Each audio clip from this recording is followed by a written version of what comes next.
6월은 호국의 달이고 또한 현충일도 있고 또 전쟁 기념일도 있는 것입니다. 특별히 6.25는 우리 민족의 임진왜란과 더불어 이 6.25는 가장 우리 민족의 큰 비극이라는 것을 우리는 알 수가 있는 것입니다. 그래서 우리는 해마다 되면 우리의 후손들에게 이러한 사실을 우리는 알려야 되고 우리 선배나 선녀들이 어떻게 이 나라를 지켜왔다는 것을 우리는 알아야 되는 것입니다. 오늘 우리가 이 평화스럽게 이 경제적으로 부유하고 자유스럽게 사는 것이 그냥 이루어진 것이 아닙니다. 우리의 민족의 선녀들이 목숨을 바쳐서 또한 세계 여러 나라 사람들이 이름도 모르는 그런 나라에 와서 목숨을 바쳐서 이루어낸 결과라는 것을 우리는 반드시 알아야 되는 것입니다. 그래서 요즘 젊은이들이 6.25가 뭔지 8.15가 뭔지 3.1운동이 뭔지 잘 모르고 또한 과거에 어떻게 해서 이 나라가 세워졌는가를 잘 모르는 경우가 많습니다. 그래서 우리는 이때가 되면은 또 어느 기념일을 정해서 우리 민족의 처참한 상황을 우리는 되새겨보면서 앞으로 우리나라가 어떻게 나아가야 할 방향을 제시하고 목표를 설정하고 나아가는데 그 뜻이 있는 것입니다. 오늘 읽은 이 본문 에레미야서는 총괄적으로 크게 보면 이사야 구약에서 이사야서와 그 말라기서까지 그 연서들이 있는데 특별히 그 연서들의 큰 주제가 뭐니까 유다 즉 다시 말해서 이스라엘 백성 그 하나님의 선민의 백성으로서 유다 백성들의 멸망과 또 그들의 70년 바벨론 포로 생활한 후의 회복에 대한 예언을 하고 있는 것입니다. 포로 귀환이 되고 회복하는 그런 것을 예언한 것이 이 예언서의 주제인 것입니다. 왜 유다가 멸망했는가? 우리는 곰곰이 살펴봐야 될 것입니다. 특별히 이 에레미야 선지자는 유다가 멸망하는 예수님 오시기 전 BC 약 586년경에 그 멸망하기 전후에 활동한 선지자인 것입니다. 그래서 그 특별히 이 에레미야는 유다가 멸망하기 전후에 가장 영향력 있게 행사한 선지자입니다. 그렇다면 유다가 왜 멸망했는가? 또 우리가 6.25 전쟁이 왜 일어났는가?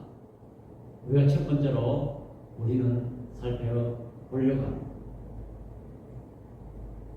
본문 이스라엘의 바벨론 포로 70년 우리나라 역사와 아주 비슷한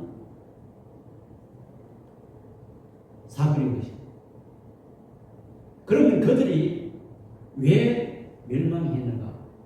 특별히 오늘 본문에서 읽었는 10절에 보니까 70년이 차면 너희를 돌보고 그 70년이라는 것은 무엇인가 하니까 이스라엘 나라 유다가 망하고 바벨론에 70년 동안 끌려가서 잡혀가고 포로로 잡혀가는 그런 생활을 얘기하고 있는 것입니다. 다시 말하면 이 70년 이스라엘의 포로 생활은 우리나라의 일제 36년과 6.25 전쟁과 동일하다고 보시면 되는 것입니다. 다시 말해서 고통의 역사인 것입니다. 외형적으로 볼 때는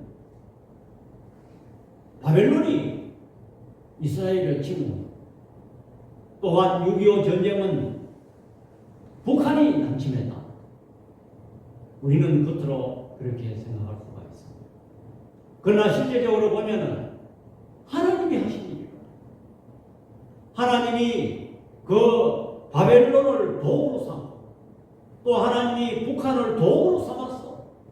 하나님이 역사하셨다는 것을 우리는 성경적으로 우리는 살펴볼 수가 있는 것입니다.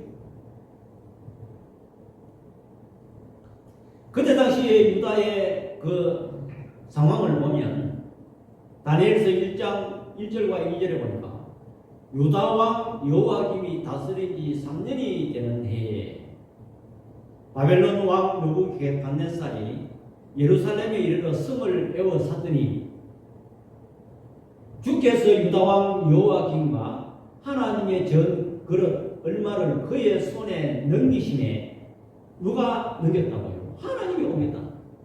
하나님이 유다 왕 여호야김을 바벨론에게 넘겼다.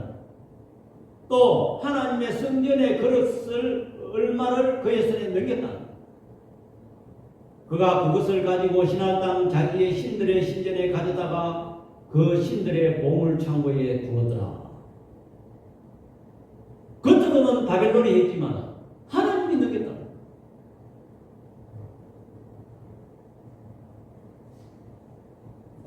그래서 그때 당시에 이 다니엘서 1장 1절과 2절에 보신 같이 왕도 끌려가고 모든 백성들도 일부만 남겨놓고 다 포로로 잡혀갔습니다. 그러니까 나라는 완전히 희망이 없고 초토화되었습니다. 그때 당시에 아마 수많은 사람도 다치고 죽고 되지 않겠습니까? 이처럼 이 상황에 주도자는 하나님이었고 모든 그 땅에는 희망이 없습니다. 왕이 잡혀갔고 백성들이 포로로 끌려갔으니까 무슨 희망이 있겠습니까? 여러분 6.25가 어땠습니까? 우리는 아무런 대항할 힘도 없이 1950년 6월 25일 바로 당했습니다. 서울이 3일 만에 함락했습니다. 바로 내려가면 3, 4일만 있으면 부산까지 완전히 내려갑니다. 희망이 없습니다. 그리고 수많은 사람들이 죽고 불타고 헐벗고 굶주리고 질병으로 죽고 얼마나 많은 사람들이 희생되는지 몰라요. 아무 희망이 없어요. 이러한 역사를 우리는 갖고 있고 이것은 우리는 하나님이 주도했다고 말할 수가 있는 것입니다. 이스라엘 백성들이 범죄한 내용은 뭐니까? 이방 바알신을 섬겼다는 거예요. 그들이 바벨론 포로 생활을 하면서 얼마나 그들이 처참한 생활을 했고 그들이 우상 숭배로 인해서 독특한 대가를 치렀다는 것입니다. 그러면 하나님께서 왜 그 사람들을 그렇게 심판의 대상으로 삼으세요? 원래 이스라엘 백성들은 하나님의 선민의 백성입니다.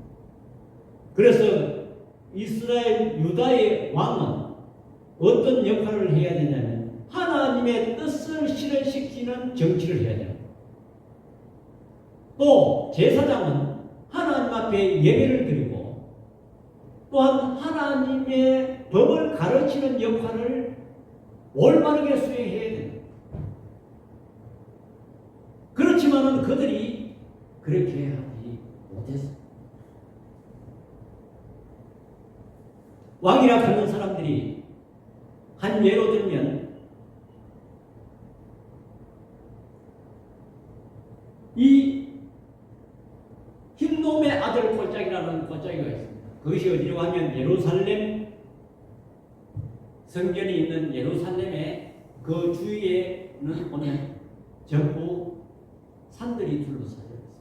그게 남쪽 자락에 흰놈 골짜기가 있어요.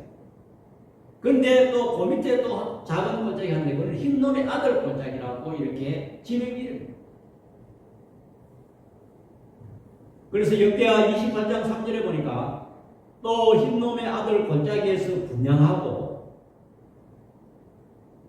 여호와께서 이스라엘 자손 앞에서 쫓아내신 이방 사람들의 가정한 일을 본받아 그의 자녀들을 불사르고.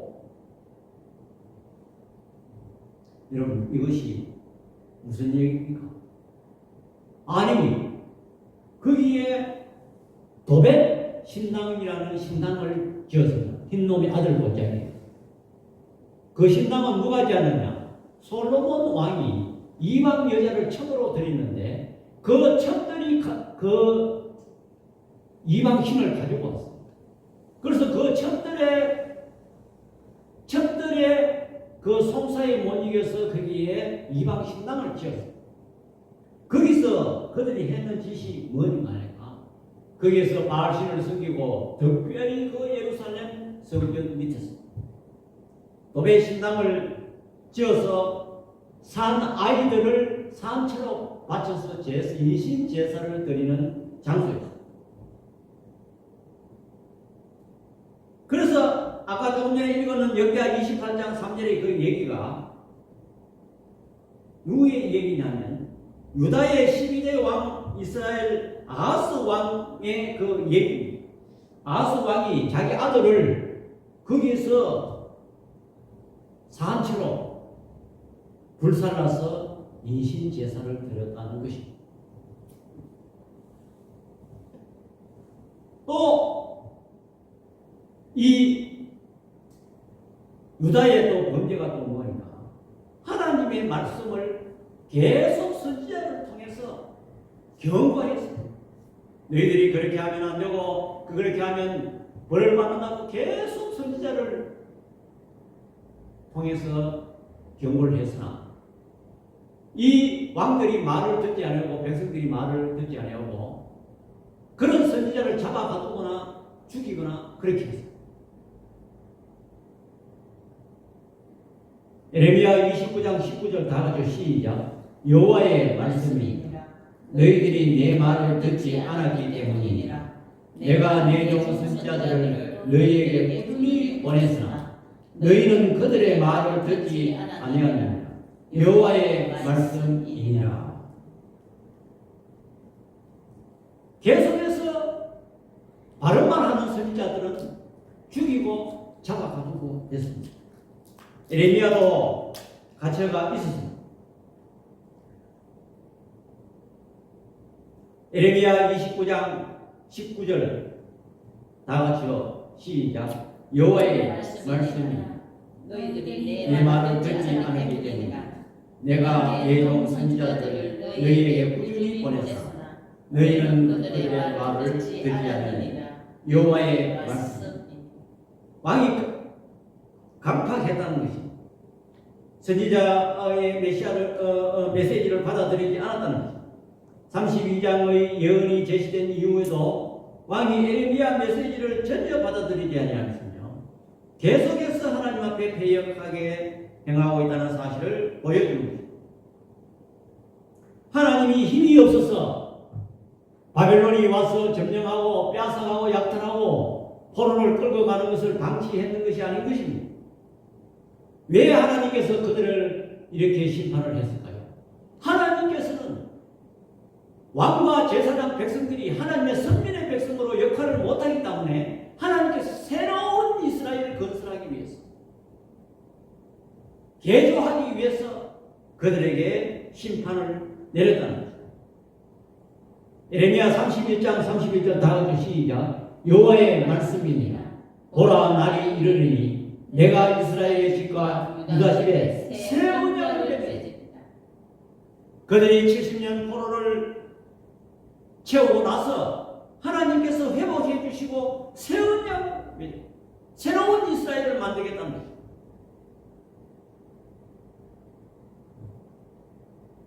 사탄은 이처럼 성도들의 정체성을 흐리게 합니다. 왜냐? 하나님의 선민의 백성을 우상을 쓰기. 어떻게 하든지 그들이 하나님의 백성의 역할을 못하게 우상을 씁니다.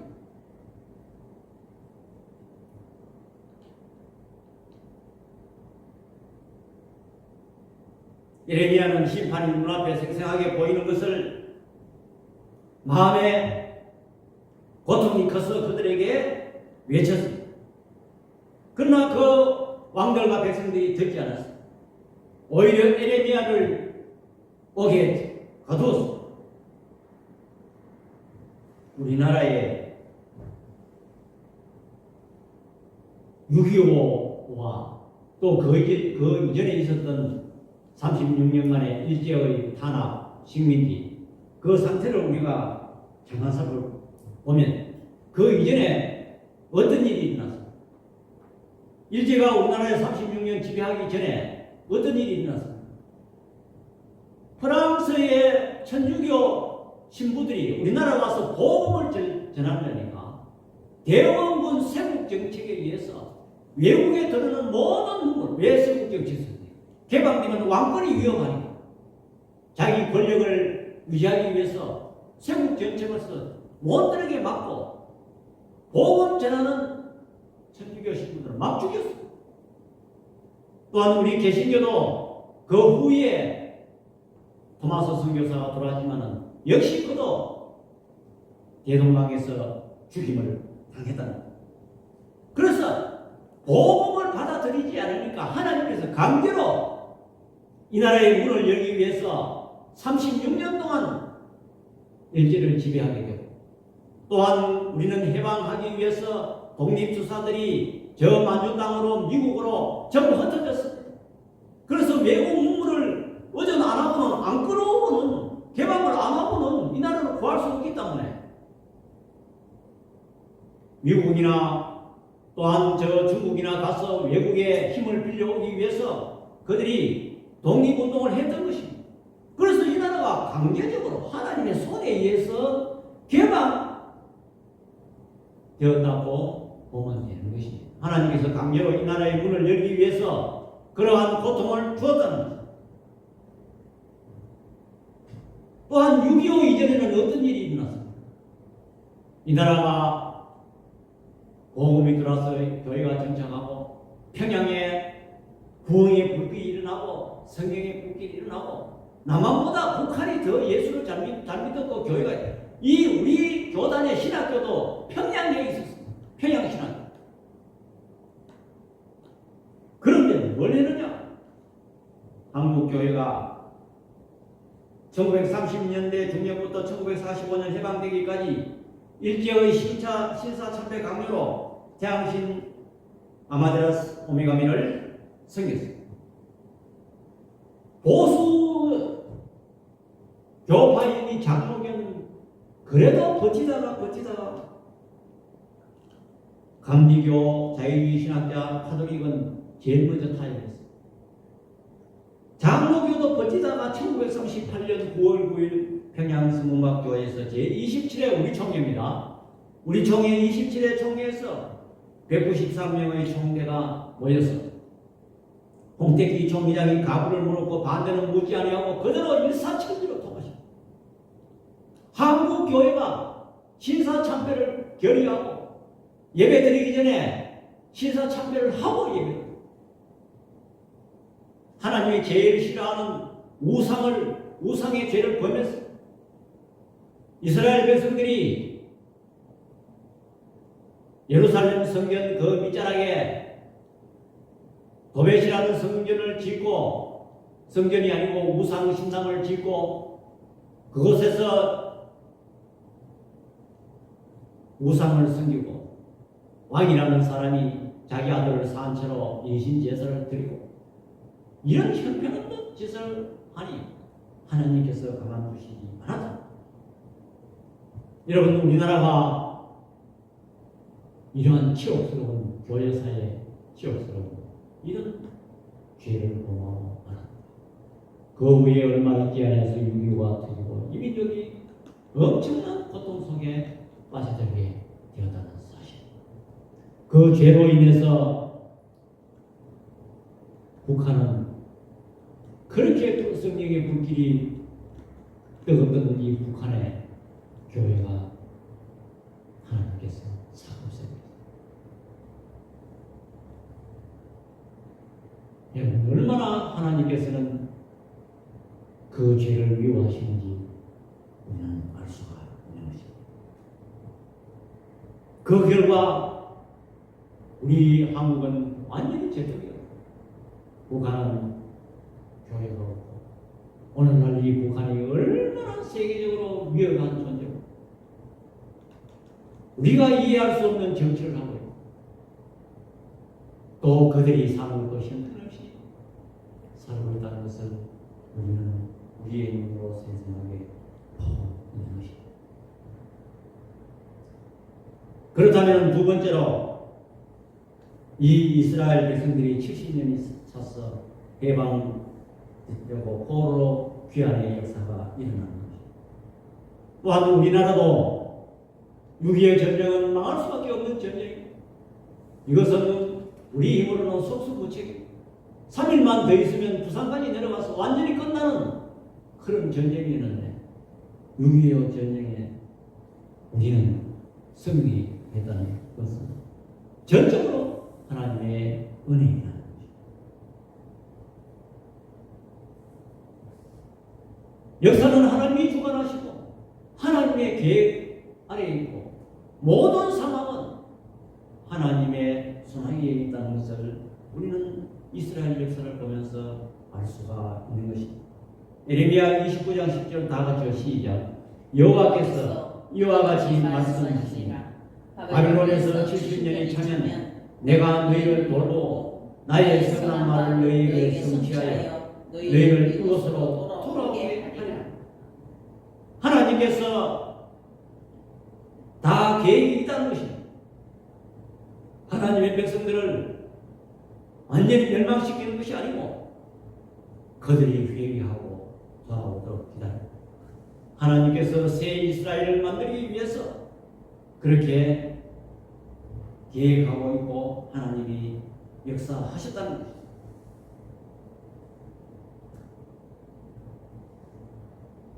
그들이 바벨론으로 돌아오게 하려면 어떻게 해야 됩니까? 바벨론이 망해야 되는 것입니다.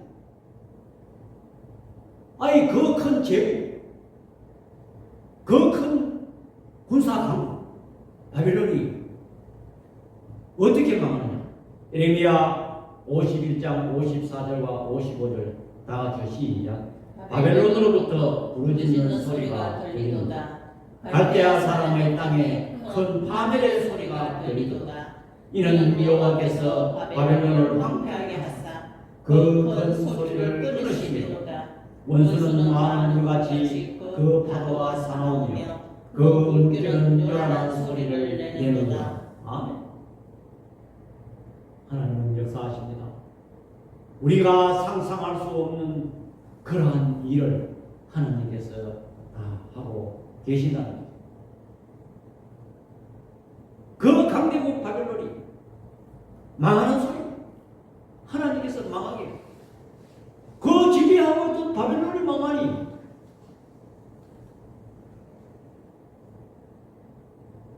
자기가 망하니 포로를 내어주지 아니할 수가 없는 것입니다. 하나님은 이방 왕도 사용하십니다. 에스라 1장 1절과 4절 다 같이 시작. 바사왕 고레스 원년에 여호와께서 에레미야 입을 통하여 하신 말씀을 이루게 하시려고 바사왕 고레스의 마음을 감동시키며 그가 온 나라에 공포도 조서도 내려 이르되 바사왕 고레스는 말하노니 하늘의 하나님 여호와께서 세상 모든 말을 내게 주셨고 나에게 명령하사 유다 예루살렘의 성전을 건축하라 하셨나니 이스라엘의 하나님은 참 신이시라.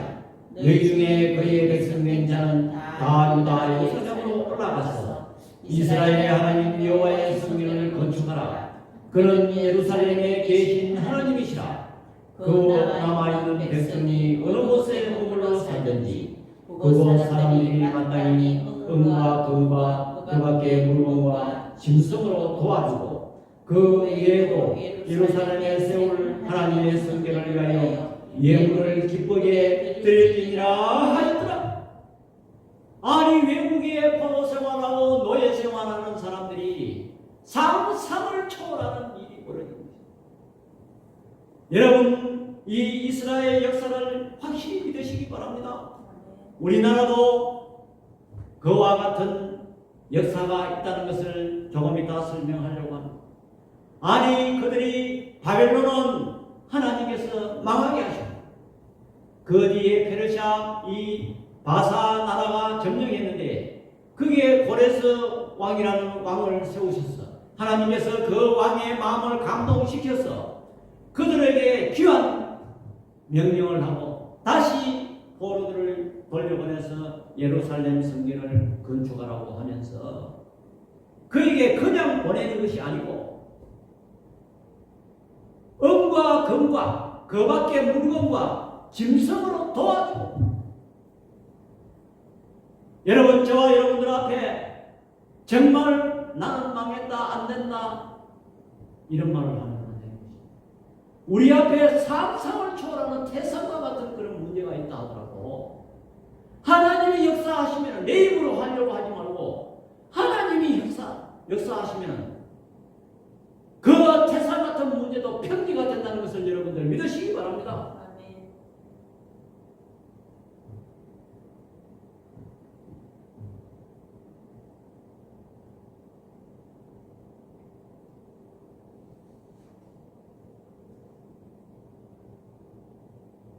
여러분, 우리는 이 이스라엘의 역사를 보면 하나님께서는 우리가 이해 안 되는 그런 일을 많이 하고 있는 것을 우리는 알 수가 있는 것입니다. 이스라엘 백성들이 출애굽하여서 홍해를 건너는 그 장면 앞에 아니 하나님께서는 그 이스라엘 백성들을 그냥 광야로 그 옆길로 내어보내면 약 한 15일만 하면 가나안 땅에 들어갈 수 있는 길이 있습니다. 그런데 하나님께서 왜 홍해 앞에 진을 치고 거기에 진을 치라고 명령했습니다. 출애굽기 14장 1절과 4절을 보면 여호와께서 모세에게 말씀하여 이르시되 이스라엘 자손에게 명령하여 돌이켜 바다와 믹돌 사이의 비아히롯 앞 곧 바알스본 맞은편 바닷가에 장막을 치게 하라. 하나님이 홍해 앞에 장막을 치게 하라는 바로와 이스라엘 자손에 대하여 말하기를 그들이 그 땅에서 멀리 떠나 광야에 갇힌 바 되었다 하리라. 이게 무슨 말입니까? 바로와 애굽의 바로가 10가지 재앙을 맞고 마지막에 장자의 죽음을 통해서 이스라엘 백성들을 순순히 내어줍니다. 근데 또 인간인지라 마음이 각박하여서 가만히 보니까 이스라엘 자손들이 홍해 앞에 거기에 천막을 치고 거기에 기념 쳤다는 소식을 듣고 마음이 또 돌변하기 시작했어요. 그래서 이제는 됐다. 이제는 도안의 든치다. 아니 앞에는 홍해가 있고 뒤에는 애국 군대가 병거가 추격해 오는데 그거는 상상을 한번 해보십시오. 이거는 도안의 든치입니다. 왜 하나님께서 도안의 든치를 지로 만들겠습니까? 하나님께서 모세를 통해서 홍해를 가르시고 이스라엘 백성들을 지나가게 하시고 애국 군대도 뒤따라가 홍해 바다로 진격하게 만드셨다. 이스라엘 백성들이 다 지나가고 난 다음에 홍해 물이 합쳐졌어요. 그래서 이스라엘의 병거는 그 홍해 바다에 수장되고 말합니다. 하나님께서는 이 애국 군대를 몰살시키기 위해서 이스라엘 백성들을 홍해 앞에 기름지게 해달라는 것입니다. 이처럼 우리 하나님께서는 때로는 우리에게 심판하시지만 하나님의 궁극적인 목표는 우리에게 희망을 주고 미래를 주는 것이라는 것을 우리는 또 본문에 말씀을 통해서 알 수가 있는 것입니다. 본문 에레미야 29장 11절과 12절 다 같이 시작. 여호와의 말씀이니라. 너희를 향한 나의 생각을 내가 하나니 평안이요 재앙이 아니니라. 너희에게 미래와 희망을 주는 것이며 너희가 내게 부르짖으며 내게 와서 기도하면 내가 너희들의 기도를 들을 것이요. 이거 보세요. 우리 하나님은 궁극적으로 미래와 희망을 주는 것입니다. 평안이고 재앙이 아니라는 것입니다.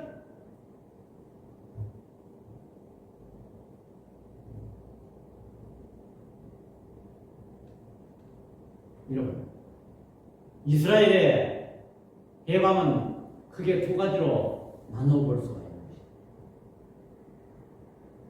첫째, 이스라엘은 애굽에서 종되었던 종살이 했는 데서 400년 동안 종살이 했는 데서 해방해. 그때도 이스라엘 백성들은 전혀 힘을 쓰지 못했지만 전적으로 하나님의 은혜로 해방돼. 두 번째 해방은 오늘 본문에서 나오는 바벨론에서 해방입니다. 70년이 차서 그들이 하나님께서 바벨론을 쳐셔서 망하게 하시고 새로운 나라를 건설해서 이스라엘을 해방시키는 일을 하셨습니다. 이것은 전적으로 하나님의 은혜라고. 또한 구속사적의 해방이 또 있습니다. 우리는 죄에서 아담과 하와의 범죄에서 영원히 우리는 해방될 수 없는 사탄의 지배 아래에 있었던 것이 우리 사람입니다.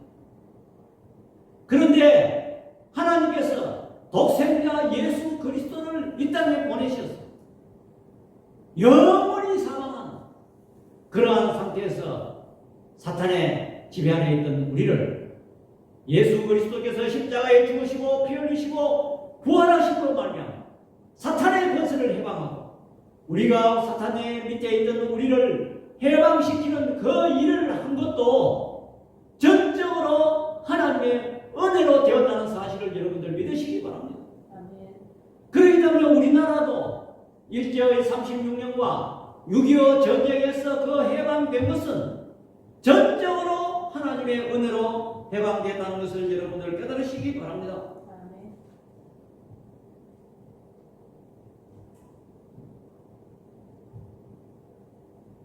이 6.25 설교를 가지고 제가 5번 주 걸쳐 다음 주까지 계속할 텐데 시간이 없어서 지금 하는 데까지만 하고 마치겠습니다.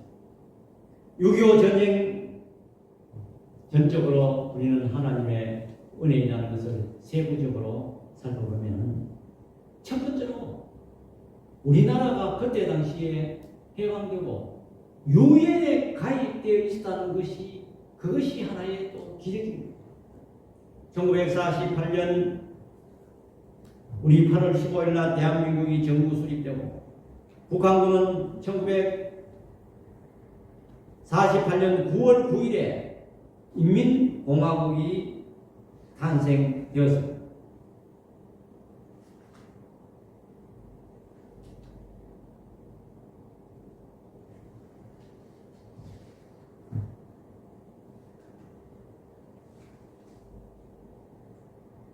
여러분, 이 9월 9일은 숫자가 교묘한 숫자. 이 9월 9일이 무슨 일이 있었던 날입니까? 우리 총회가 1938년 9월 9일 날 신사참배를 결의한다.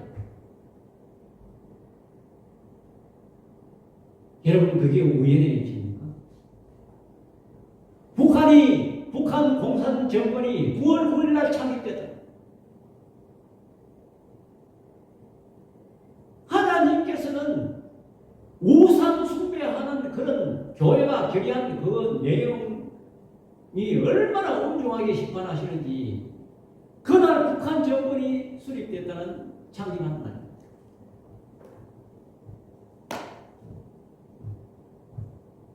수립되고 유엔에 가입하려고 12월 14일 날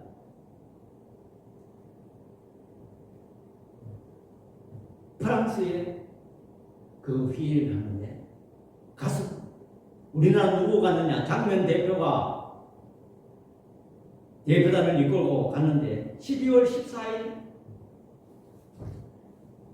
날 이제 15일 날 유엔 총회를 마치는 거예요. 그런데 이 15일 날 마치는데 14일까지 이 안건이 처리가 안 됐어요. 왜? 안건이 상정되면 소련 대표, 또 체코 대표, 폴란드 대표 이런 공산국가들이 방해하고 반대 발언하고 시간 끌고 의사통과 기회를 합니다. 그런데 이제 총회가 이제 하루 남았습니다. 그런데 우리 장면 대표가 독실한 기독교인이기 때문에 대표단을 끌고 교회에서 14일날 저녁에 밤새도록 기도해요. 밤새도록 기도했는데 그 이튿날 15일날 회의가 또 열렸는데 그때 이 소련 대표가 발언 나와서 하게 돼 있는데 자기네들이 짜고 어떻게 해요? 내가 한 2시간 동안 시간 끌고 내가 지연 발언을 할 테니까 다음에 이 폴란드 대표나 또 체코 대표 이런 사람들이 발언해 주기를 저기 짜고 이제 이 소련 대표가 발언하기 시작했습니다. 이 비신스키가 이 발언대에 올라가서 발언하는데 이 상황에 갑자기 목이 탑니다. 목이 결절해요. 그래서 갑자기 발언을 하다가 단상에서 내려오고 사람이 막 쓰러지려고 하고 해서 긴급적으로 병원에 후송돼요. 그런데 그 다음에 이어서 발언한 사람들은 뭐 했느냐? 아, 비신스키가 2시간 동안 발언하니 나는 2시간 있다 와야 돼. 그리고 밖에서 뭐 그 비숍에 뭐 있든지 잡담하든지 좀 이따 온다고 가버렸어. 아니 발언자가 단상에 내려가 보니까 사회대와 그 틈을 타서 다음 발언할 사람은 없습니까? 우리 한국 유엔 가입 동의안에 대해서 발언할 사람 없습니까? 발언할 사람이 있어야 돼. 반대하는 사람은 한 사람은 병원에 실려가. 나머지 사람들은 저 커피숍에 놀다 오고. 이렇게 해서 그 기회를 당했어. 이 안이 통과되었어. 그 투표수는 47대 8로 우리나라는 유엔에 가입되었습니다. 북한은 이 프랑스 비행기장에 내리자마자 정지당했어요. 유엔 총회에 참석하지 못하고 돌아왔어요. 외형적으로 보면 이 비신스키가 거기서 목에 결절이 왔다 하더라. 누가 그랬겠어요? 하나님! 우리 대한민국에 대한 계획이 있기 때문에 하나님께서 그렇게 했다. 또한 중요한 사건 하나는 유엔 참전 결의입니다. 중요한 것은 1년 6개월 뒤에 1950년 6월 25일 날 불법으로 북한이 침공했는데 유엔국들이 유엔 안전보장이사회가 모이고 유엔 참전국들이 있었는데 거기에 안전보장이사회는 만장일치전 러시아, 중국 한 국가라도 반대하면 그것은 이 안이 통과되지 않았습니다. 그런데 이상하게 안전보장이사회가 뭐냐면 무슨 이유인지 소련 대표가 불참해요. 아니 회의가 시작됐는데 불참해요. 그래서 이 4개국이 만장일치로 통과되는 아니 유엔이 승인한 국가 이 남한이 침공당했다. 아니 전 세계가 군사를 지원하고 물자를 지원. 군대는 실질적으로 16개국이 미국을 비롯해서 16개국이 지원했고 물자는 47개국이 지원했어요. 기가 막히지. 그런데 뒤에 여러 사가들이 왜 그때 소련 대표가 참석 안 했는지 아직도 미스터리고 대체적으로 어떤 사관을 추측하는데 몸이 아파서 또 뭐 비행기가 이륙하지 못해서 뭐 여러 가지 지금 그 설이 있습니다. 어찌됐든 우리는 이러한 사실을 볼 때 정말 하나님께서 그 벼랑 끝에 그 위기의 순간에 이 나라를 지켜보라는 것을 우리는 알 수가 있는 것이다. 나머지는 다음 시간에 하도록 하겠습니다. 다 같이 기도하겠습니다. 사랑의 아버지 하나님, 은혜와 사랑을 이 시간 감사합니다. 오늘 우리가 자유롭게 살고 오늘 우리가 마음대로 하나님 앞에 예배드리고 마음대로 기도할 수 있다는 것은 그냥 저절로 된 것이 아닙니다.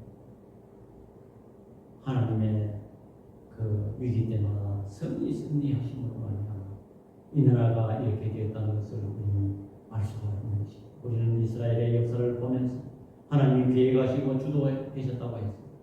이 나라 역사도 하나님께서 계획하시고 주도하시고 또 우리 개인의 역사도 주도하신다는 것을 우리는 믿을 수가 있는 것입니다.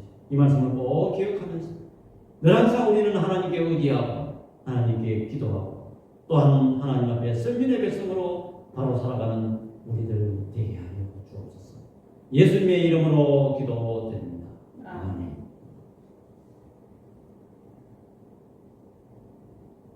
우리 찬송가 583장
이번은 호국이 됩니다.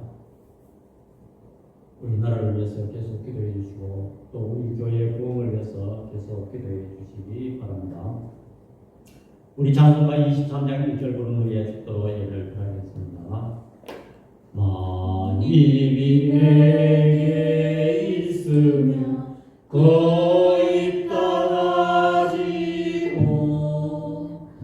내 구주 주신 은총을 너를 찬송하겠네.